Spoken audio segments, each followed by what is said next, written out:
Assalamualaikum warahmatullahi wabarakatuh. Shaimin dan shaimat yang dimuliakan oleh Allah Subhanahu wa taala. Ada yang mudah dan ada yang susah. Apa itu yang mudah dan apa itu yang susah? Melakukan ibadah, meraih pahala itu mudah. Kenapa mudah? Tasbih kita ibadah, bernilai pahala. Berzikir kita, bersalat kepada Rasulullah sallallahu alaihi wasallam bernilai ibadah. Kita lakukan kebaikan, bersedekah untuk orang lain, menyenangkan hati orang lain, itu adalah ibadah dan itu mudah. Menghindarkan duri di jalanan, itu juga ibadah dan sangat mudah. Ternyata meraih pahala itu mudah. Asalkan ada dua, yaitu ada keinginan dan ada ilmunya. Lalu apa itu yang susah? Yang susah itu dua. Yang pertama sekali yang susah adalah mempertahankan amal ibadah yang kita lakukan agar berketerusan. Sekedar membaca Al-Quran 1 juz 1 hari mudah. Apalagi ketika ada tantangan. Mari sama-sama kita kumpul baca Al-Quran 1 juz, masing-masing 1 juz, bahkan 2 juz pun sanggup. Mudah, tapi yang sulit, bisakah hal ini kita lanjutkan menjadi amal ibadah yang rutin, kita istiqamah di dalamnya? Ini yang sulit, dan padahal ini yang sebenarnya dituntut oleh Allah Subhanahu wa taala dan diajarkan oleh Rasulullah sallallahu alaihi wasallam.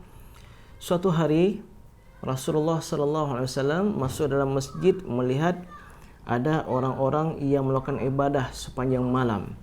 Rasulullah SAW melihat ibadah yang dilakukan oleh si fulan itu qiyamul lail sepanjang malam hingga menjelang solat subuh.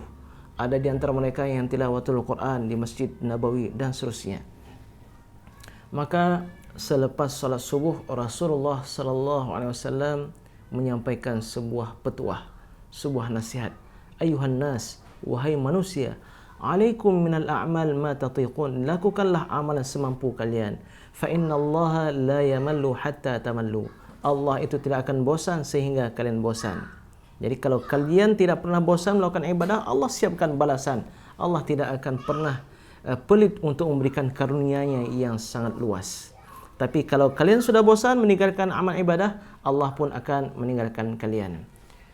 Wa inna ahabbal a'mal ila Allah, dan sesungguhnya amalan yang paling dicintai oleh Allah Subhanahu wa taala adwamuha wa in qalla, yang berketerusan, yang berkontinu, wa in qalla, walaupun amalan tersebut sedikit. Dibaca setengah juz tapi setiap hari, itu jauh lebih bagus daripada seseorang yang membaca 5 juz tapi hanya untuk 1 hari. Memang istiqamah inilah yang dibutuhkan. Karena kalau kita lihat saja tumbuh-tumbuhan, ya, ambillah misalnya contoh bunga yang kita pelihara. Setiap hari kita siram 1 gayung. Setiap hari, walaupun hanya 1 gayung air, walaupun hanya setengah gayung, itu jauh lebih baik daripada 1 bulan kita enggak siram, lalu kita ambil air 30 gayung, kita siram sekaligus. Boleh jadi bunga tersebut akan mati. Dan inilah yang dicontohkan oleh Rasulullah SAW. Sayyidah Aisyah radhiyallahu anha mengatakan, adalah Rasulullah SAW berketerusan. Amalan beliau itu berketerusan. Mengapa perlu istiqamah? Karena kita nggak tahu kapan kita akan meninggal dunia. Boleh jadi ketika kita dalam kondisi lemah, dalam kondisi lengah, meninggal dunia. Maka jangan pernah lengah, terus melakukan amal ibadah walaupun dia itu sedikit. Ini yang pertama yang sulit. Perkara yang kedua yang sulit adalah mempertahankan agar pahala amal ibadah yang kita lakukan itu bertahan ada hingga kita bertemu dengan Allah Subhanahu wa taala. Maksudnya apa? Ada orang-orang melakukan amal ibadah hebat, tapi setelah dia melakukan amal ibadah hebat, dia binasakan amal ibadahnya. Bagaimana dia binasakan? Iya, ada 3 di antaranya. Yang pertama, dia sebut-sebut kepada orang lain. Dia sum'ah. Amal ibadah dia lakukan tengah malam. Sudah tercatat sebagai sebuah pahala, namun dihapus oleh malaikat. Ketika pagi hari kita bertemu dengan sahabat-sahabat, dengan kaum muslimin, kita berbangga dan kita katakan, semalam saya melakukan tahajud 1 jam, 2 jam, membaca surah Al-Baqarah dan seterusnya. Binasalah amal ibadah kita. Ibrahim bin Adham pernah mengunjungi salah seorang kaum muslimin di pagi hari, di waktu duha. Kemudian dia teringat belum melaksanakan duha, maka dia pun memohon izin kepada pemilik rumah untuk dia laksanakan duha. Begitu dia hendak melaksanakan solat duha, tiba-tiba sang pemilik rumah mengatakan, tunggu dulu tuan, biar saya datangkan sajadah. Kemudian dari ruang tamu, orang-orang ada di waktu itu, dia memanggil istrinya untuk dibawakan sajadah. Wahai istriku, bawalah sajadah kemari. Sajadah yang kita bawa dari Mekah, dari haji. Bukan haji tahun ini, bukan haji tahun sebelumnya, tapi haji yang sebelumnya lagi. Ibrahim bin Adham mengatakan, Inna lillahi wa inna ilaihi raji'un. 3 pahala hajimu engkau batalkan dengan sekali ucapanmu itu.